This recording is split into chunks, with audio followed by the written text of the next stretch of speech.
Hello everyone, welcome to Scaler's YouTube channel. This is Sai Prakash Reddy here, and in this video we are going to be covering a topic on AWS Lambda, right? So we are going to be talking about what exactly is AWS Lambda. We'll talk about some of its basics. We'll understand how AWS Lambda works behind the scenes. We'll talk about some of its features. We'll see a in-depth demo of AWS Lambda, and we also try to write some AWS Lambda functions, and we'll see how Lambda works, right? So if this is something that is you are interested in or you're looking to learn, this video is for you. And without taking any more time, let's get right into the topic, right? So the first thing that I always do is try to define a thing that we are trying to understand, right? So if I ask a question like, no, what exactly is AWS Lambda? So the basic definition that Google spits out is it's a event-driven serverless computing platform that AWS provides, right? So here there are two important things that you need to understand, that is event-driven and serverless computing, right? So we'll try to define these two important topics because it is pretty important that you know what these terms are if you are trying to learn AWS Lambda, right? So first thing that let's try to understand what serverless computing is, when we will also dig into event driven as we move along. So what exactly is serverless, right? So if you try to understand the word itself, it says serverless, right? So does it mean that there are no servers? That's not the exact definition, but when somebody says that their application or the service that they are providing is serverless application, they are servers, but the headache of managing the servers and deploying it, patching them, managing them, all the management side of things that comes by provisioning a server, these all things are abstracted away from us, right? So we don't have to bother about managing the servers, and we can basically use the application or run application without bothering much about our servers or how things are being spin up in behind, right? That is what serverless means, right? So and also when I say cloud native development, it is basically an approach of building apps such that these are intended for cloud computing, right? So if I am writing an application that is targeted to run on cloud computing, so that would be basically a cloud native application, right? So a cloud native application basically runs on cloud, right? So that's what cloud is, right? So when I say serverless, right, so we are trying to build a cloud native application such that we are abstracting away the headache of managing the servers from the user.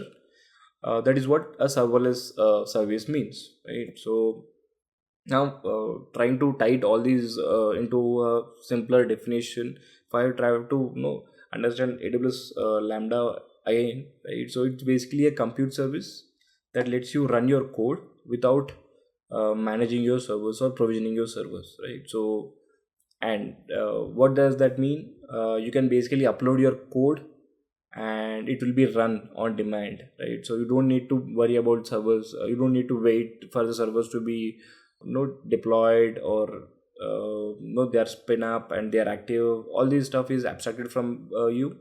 And also Lambda will run your code and it is highly available, right? So and you will only be billed for the duration at which your code runs, right? So this is the moat of AWS Lambda, right? So basically take whatever code that you have, give it to Lambda, it will run it for you on demand, right? So that is what AWS Lambda is and what it does, right? And when I say supply your code, there are a long list of languages that it supports. It does not technically support every language that there is, right? So it has a vast list of language that it supports, like Node.js, Python, Golang, and I think JavaScript. There are multiple. There's a long list of language that supports. So it will take any of these code and it will run it for you, right? So that is what AWS Lambda is, right? So I also wanted to show you this interesting comparison. I think I have taken it from a website called Couchbase. Shout out to Couchbase.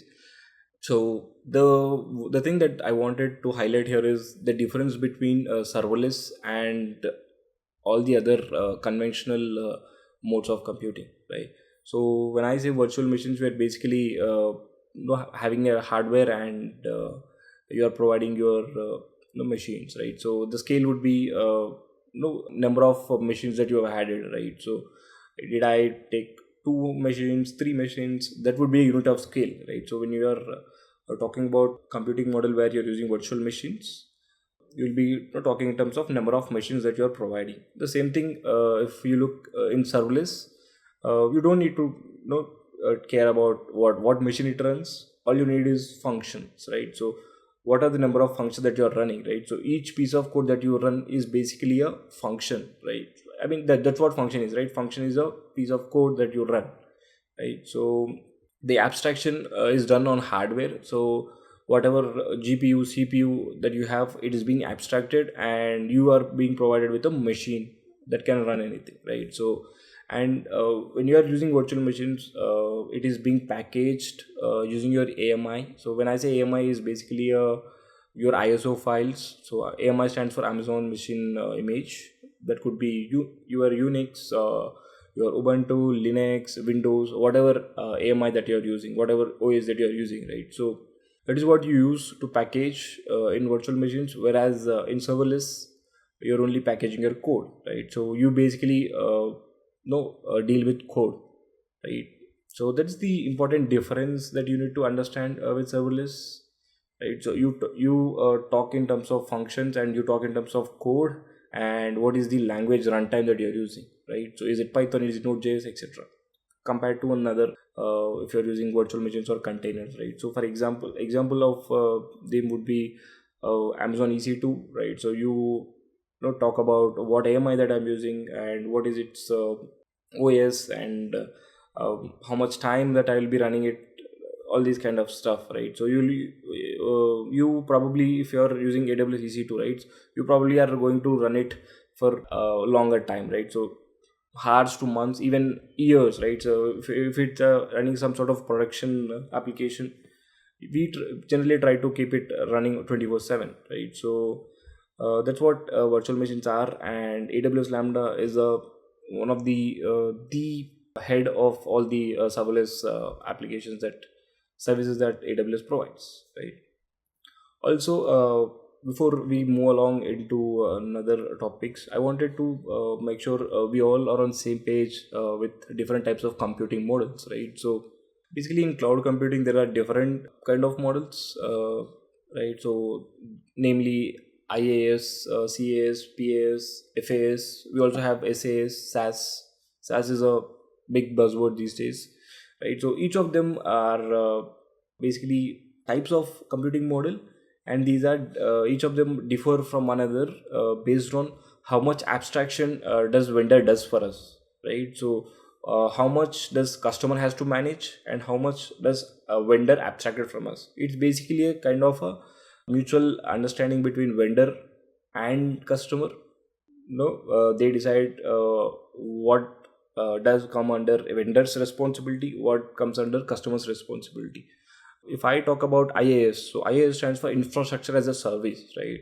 So basically, we are providing infrastructure as a service for our customer, right? So in IaaS, our customer is provided with the operating system, right? So the customer has to manage the operating system. Whatever underlying hardware that there is, whatever virtualization or hypervisor that we are doing, it is all abstracted by the vendor. Vendor does that behind the scenes.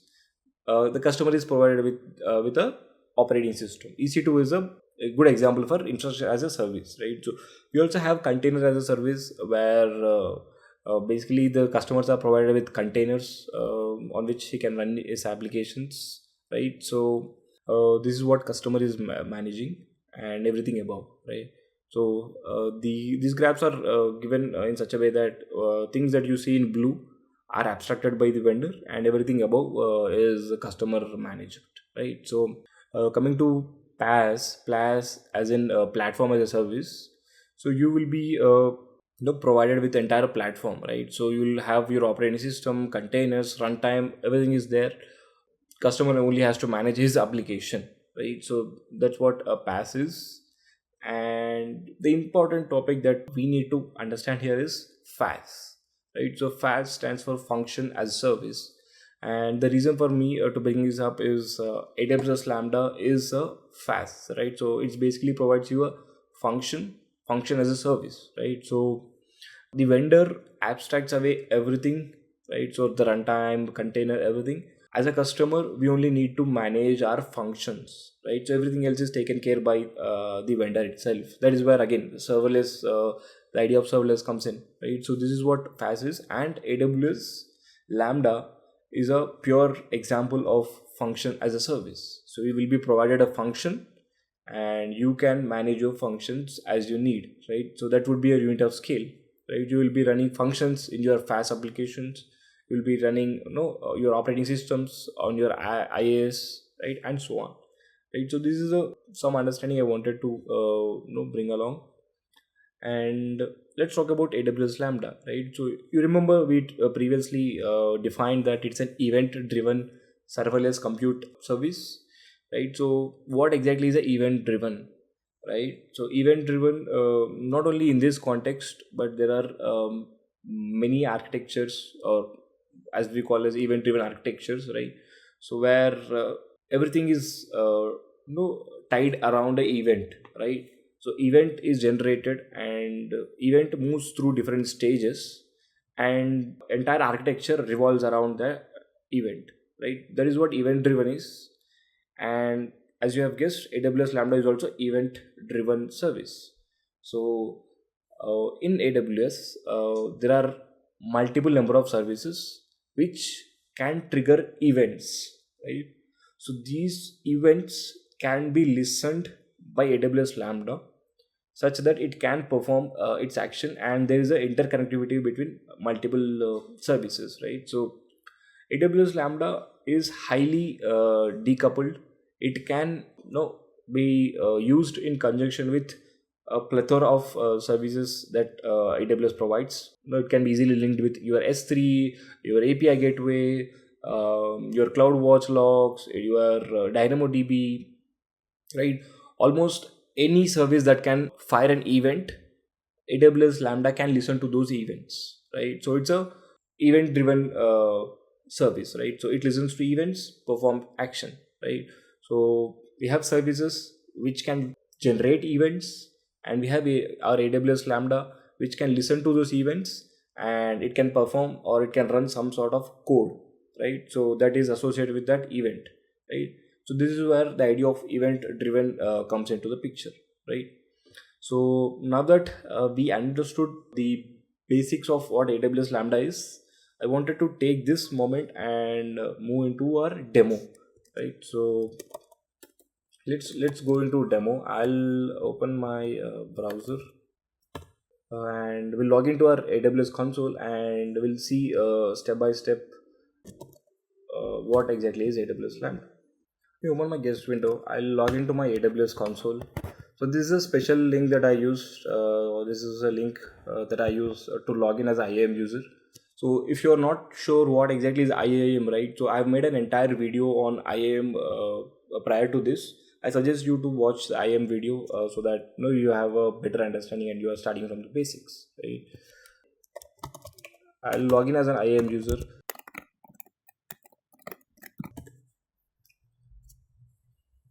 And once you log into your console, right, so you will find AWS IAM under your compute services.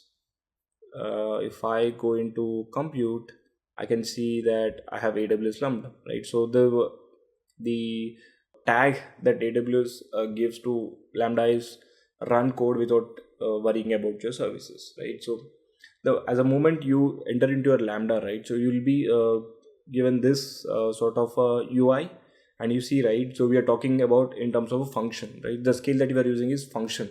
So you either create your function and or delete your function, whatever that you do, everything is in terms of function, right? That is where FaaS picture comes in, right? So it's a function as a service. So I'll go ahead and create a new function, and the moment you try to create a new function, AWS gives you through this form where it will ask you, if you're trying to create a function from scratch, or you also already have some sort of presets that you already have, or you want to run some sort of container image, all this stuff.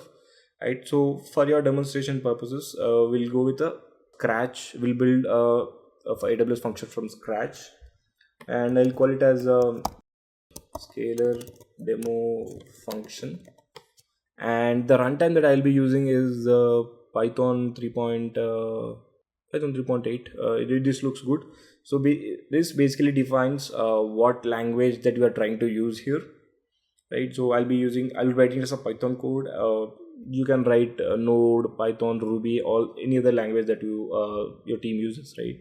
So also coming to looking into these permissions, right? So by default, AWS will create a role for us. So again, we have talked about this thing, AWS IAM in the previous video. You can watch that video if you are unsure of what AWS IAM is.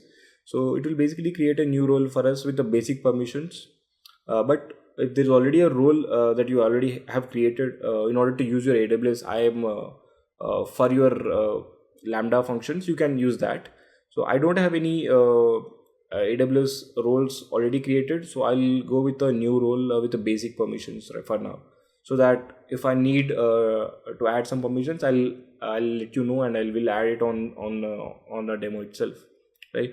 So what are the basic permissions that are given in order to run a AWS Lambda function, right? So one thing and the least the function or permission that Lambda requires is permission to write logs to Amazon CloudWatch, right? So again, we'll try to make a video on CloudWatch as well. So CloudWatch is like a platform or a service where everything is being logged, right? So you are all the services that are doing some sort of work, right? So they generate some sort of logs and all. So these are all collected in Amazon CloudWatch, right? So this is a some sort of a monitoring tool that AWS provides. So we'll try to make a video on this as well, right?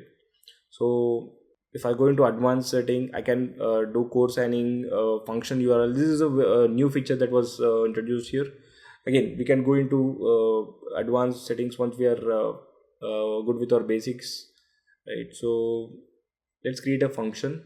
This will create a function with this name that we are given and this runtime that we have chosen for, right? So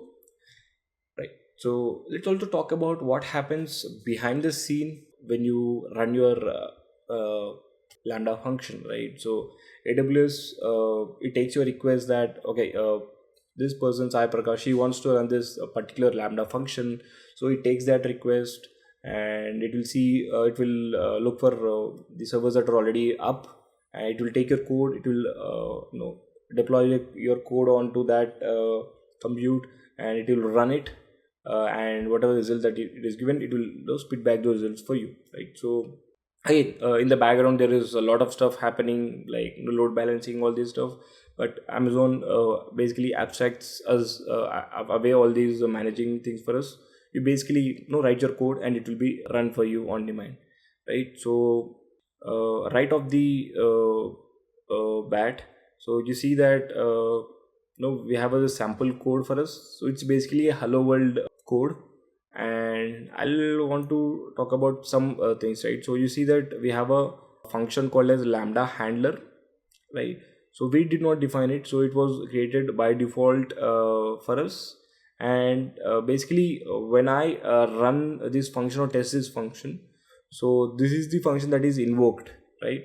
And it takes two arguments, that is event and context, right? So these are useful when as we have previously talked, right? So it's an event driven service. So if you are trying to fire events from another service like S3 and all, so this is where these two parameters that we are collecting useful, right? So let's say if I have written an event on S3 bucket such that on every item I added to the bucket, I want to fire some sort of a Lambda function, right? So let's say I'm uploading a 1080p file, 1080p video to my S3 bucket, and I want a service or I want an application where it takes my input file and I want to do some processing on it, right? So maybe let's say I want to use some AI model to upscale it to 4K. So I have some backend API which does that, so that I want to automate things like on each upload that I make to my S3, I want my videos to be taken and ran on my backend and upscaled them and put my results back into the S3, right? So that is where I can set an event on my S3 bucket that is triggered on each addition to that. So we will accept those event here, and using that context we'll do some sort of logic there, and we write the results back to the S3 service, right? So this is where event and context comes into picture, right? So for now, let's try to run these code without doing any changes, right? So we're basically returning a status code of 200, and the body that our API returns is hello from Lambda, right? So in order to run it, I can do a test, and it will ask for your event, right? So right now we are doing nothing with the event, right? So I'll say I'll create an empty event, and I'll save this, and I'll test this with my empty event, right? So the result is this, right? So it gives me a response of 200 and hello from Lambda, right? So if I change it to something like hello from Lambda, and I'll call it as I'll give my name,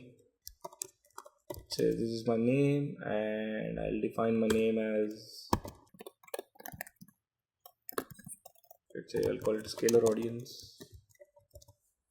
And if I test it, I'll deploy the changes, I'll test it.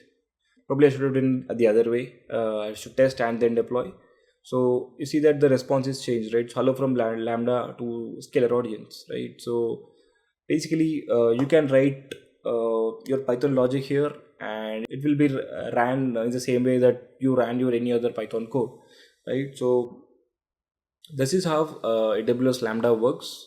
But let's also try to understand all these things, right? So if I go back to the functions, right, so I can see all the functions that I have created here, and if I want to perform any action on this, right, so there are a couple of actions that I can perform.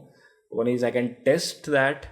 Test basically runs the function for us, and I can delete the function, and I can also view its details, right? So when I go into details, this is what we are given, right? So there is this a code editor that Lambda provides for us. This is where you can write your code.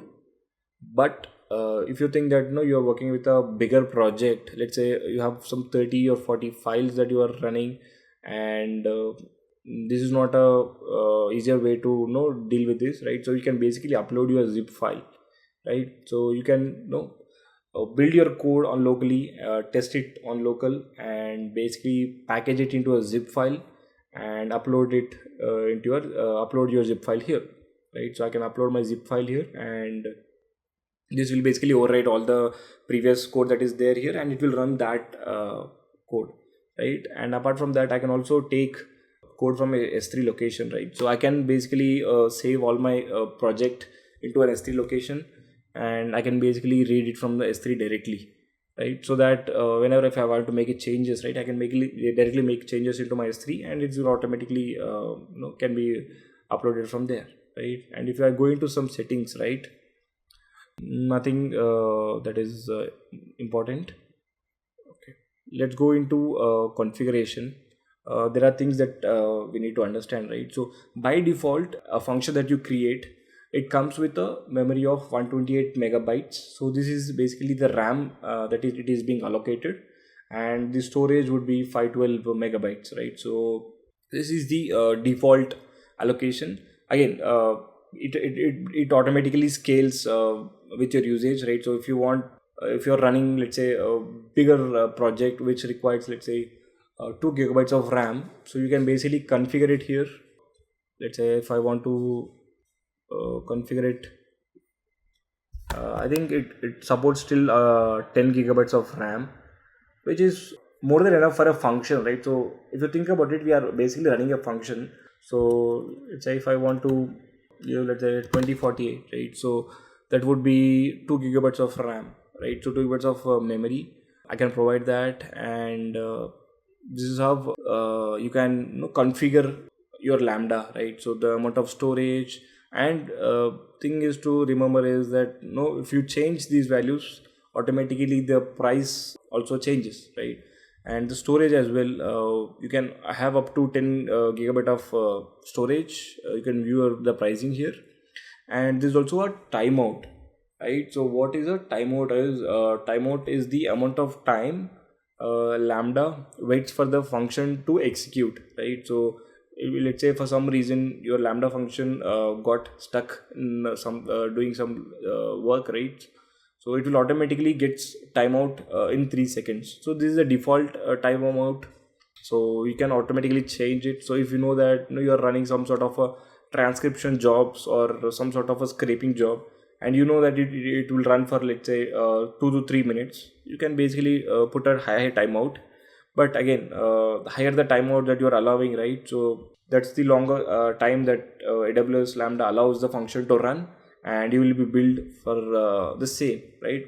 Talking about the billing, the best feature of Lambda and is you will be only billed for the amount of duration that your code runs, right? So apart from the traditional EC2 etc., right? So you will be billed basically for all the infrastructure, right? So irrespective of you are running something or not, so you will be billed for all the time you have your no resources spinned up, right? So but coming to your Lambda function, let's say you want to run your code every day for 20 seconds, right? So you have a script that your company uses to back up some files to cloud, and this should run for 20 seconds every day, right? So this is where AWS Lambda really shines, right? So instead of provisioning your servers or provisioning hardware and keeping it ready, right? So you basically create a function and run it for that 20 seconds, and you will be billed for that 20 seconds, right?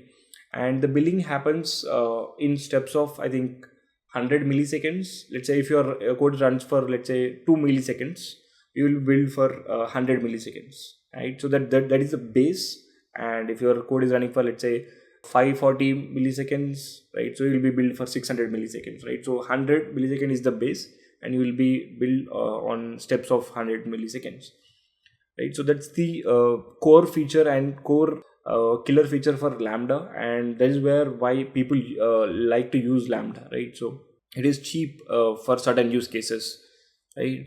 And if you observe, right, so there is this functional overview that we have, and there is a trigger, right? So trigger is basically all the services that can create an event, or that can trigger an event such that our Lambda function can be invoked, right? So as I've already mentioned, right, there are multiple number of third party and first party services that AWS has that can trigger your Lambda function, right? So things like DynamoDB, your CloudWatch Event Bridge, or let's say some sort of streaming services that you have like Kinesis, or your API gateway, right? So you can build some REST API, and users can hit that API such that a Lambda function runs as a backend and spits out the results for them, right? So you can listen to all these events that they provide. And S3 is one of the useful use cases where if user wants to perform some sort of action on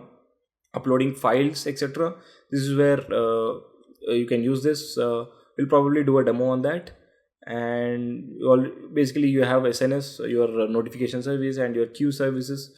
All these can trigger your Lambda functions, right? So apart from that, there are some partners which can also provide event Atlassian, right? So you can have your DevOps team, or you can have some Jira tickets that can directly trigger these.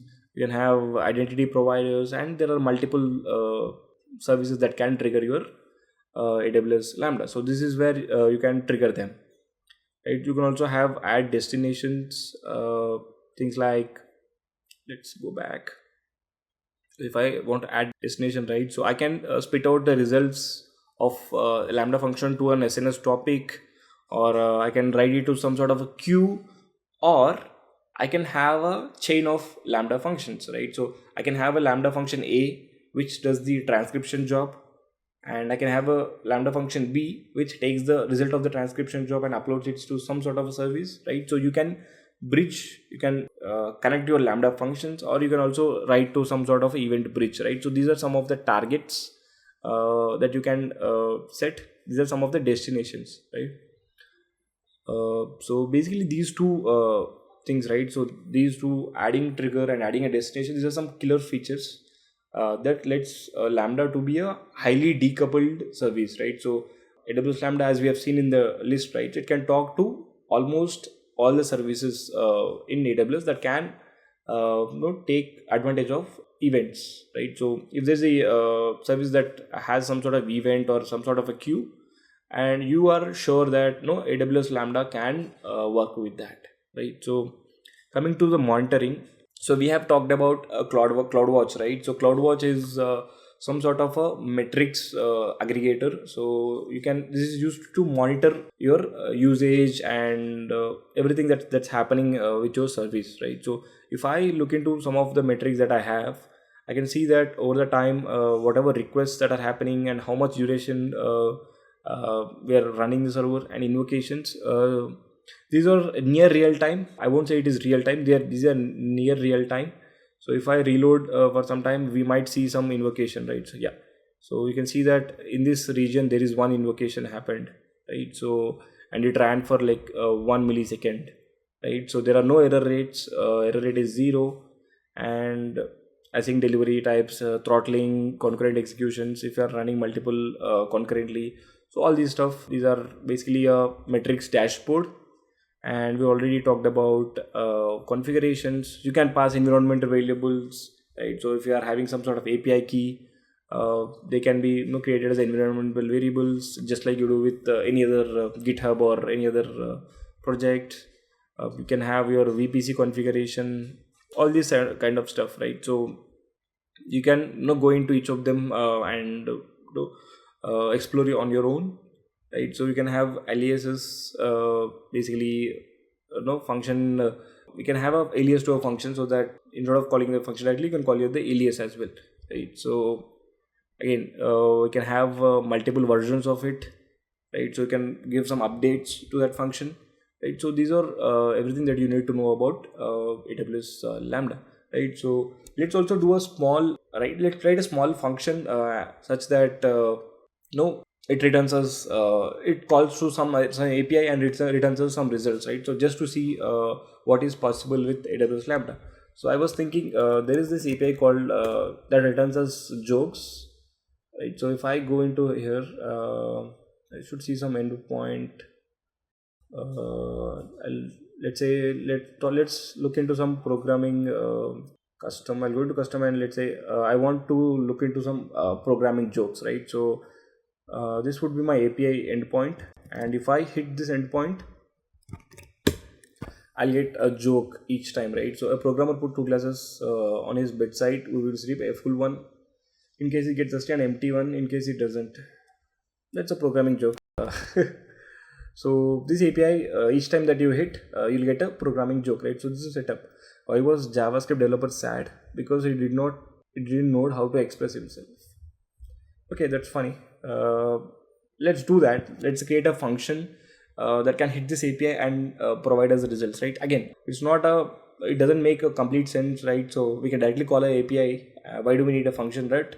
But just thinking into a bigger perspective, right? So we might be having multiple services and our team wants us to interact with the services. So just to show the power of AWS Lambda, let's create a new function, right? So I'll call it as a joke generator.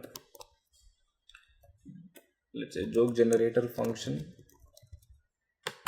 and I am comfortable with Python, so I'll use Python, and everything is by default, right?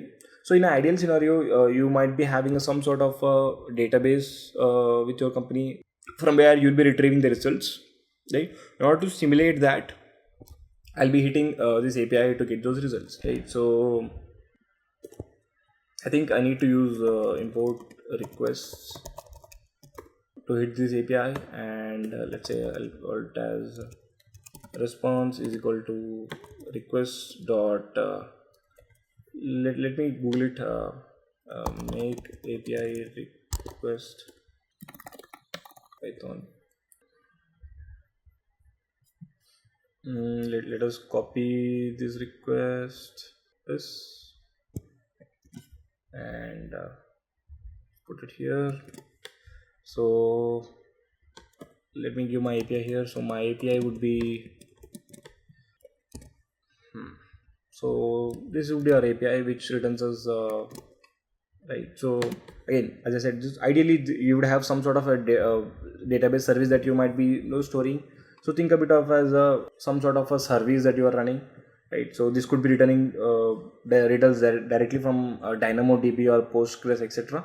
So we are basically simulating that with our API. And let's say I'm doing some stuff here, so I'll call that API, and whatever result that I may have, I'll do it here. So I'll send the response in the body, right? So I'll basically test it once. Again, I don't need any event for me, so I can do an empty event. I think I need to use underscore here, right? So let me test it, and it says hello from Lambda. Why is that? Acha, I need to deploy it. And now if I test, object of type is not serializable. Okay, I think I need to do response dot body. If I deploy it again and test, response has no attribute body. Okay, let's go back. I think there should be something called as dot text or something. Let's do this. Let's go to gigs for gigs and we'll do a get and r.json. Okay, if I do JSON again, don't mind me, I just google it, cool stuff until they work. Okay, now we got our response. So ideally let's do one thing, right? So this is a response. Let's only send, setup and delivery here, right? So I'll from the response, let's say I'll take setup. Setup would be response dot response. Yeah, this is a response, right? And in response I have this setup, so I'll say response of setup, punchline. I'll say response of what is a punchline, delivery, and I would say setup, this setup plus punchline. So this would be easier to understand. We can directly see the joke. Okay, deployment is still in progress. Key error setup. I think there is setup, right?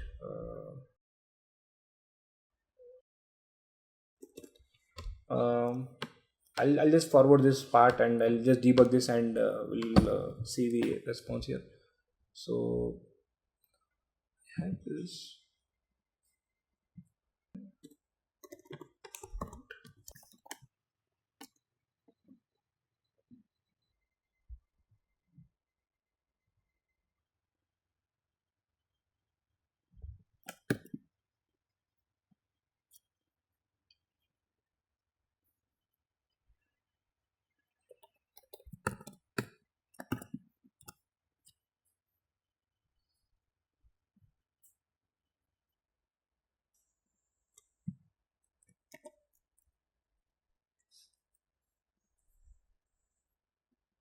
Okay, so I understood the error, what the error was, right? So some of the jokes that we have, right? So they don't have setup. Some of them directly have a joke. So instead of we can do basically check whether if there is a set, but let's do this thing, right? So let's basically return a response, and let's say that the downstream team, whatever whoever is using that, they'll take care of this, right? So basically if I deploy this and if I don't hit the test, right, so every time I run it, so I'll get a body with a joke on it, right? So a byte walks into a bar looking miserable, the bartender will say, what's wrong buddy? Parity error, right? So that's a joke, might not be funny but it's a joke. So this is how we can implement AWS Lambda, right? So this is I think everything that you need to know to get it started, right? So I see this as a good starting place so that you can explore more.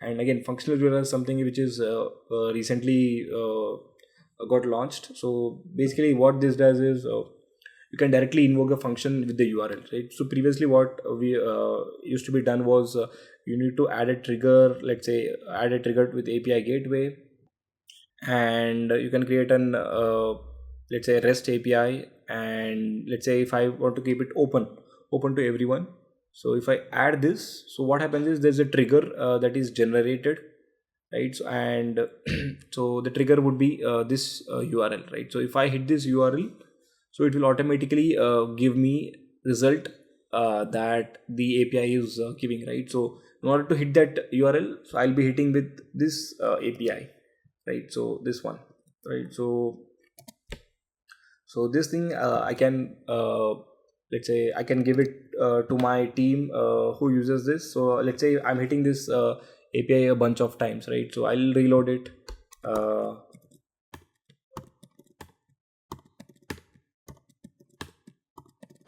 Okay, so I have hit this API a bunch of times. So this basically is what it basically what it does is so we are going to API gateway. Again, API gateway, I think I'll make a video on it next, right? So we're using an API endpoint from the API gateway, and that is basically sending an event into our Joker generator function, and whatever result that we are generating, this is again given it back to the user, right? So this is our joke that we are generating, right? So again, this could be anything. So you could write, you could run any different kind of a code here, right? So this could be maybe who knows, entire backend of your startup can be run on a Lambda function. Again, that's not something unusual. People do that. They run their entire backend services on AWS Lambda, which is cost efficient if you think about a smaller startup, right? So ideally you want you have your own infrastructure that you maintain, but Lambda functions also have ability to do that, right? So again, if I go into my monitoring and see whether all the requests that I have done through this API, are they really coming here or not, right? So generally it takes some time to load, especially this monitoring logs. Let me hit that. Okay, folks, I think there is this error here. Okay, anyway, if I see go into my monitoring, right? So I can see all the requests that are made, right? So I can see what's the number of time of code each run, and I will have a clear log of each request that I received, right? So this is all you need to know about AWS Lambda, and I hope this video was useful, right? So please let us know if there are any other videos that you want us to make, and I think that's it for this video. I hope you liked it, and if you do, please give a like and write down any suggestions for us for the newer videos. And thanks for watching. We'll see you in the next video. Bye bye.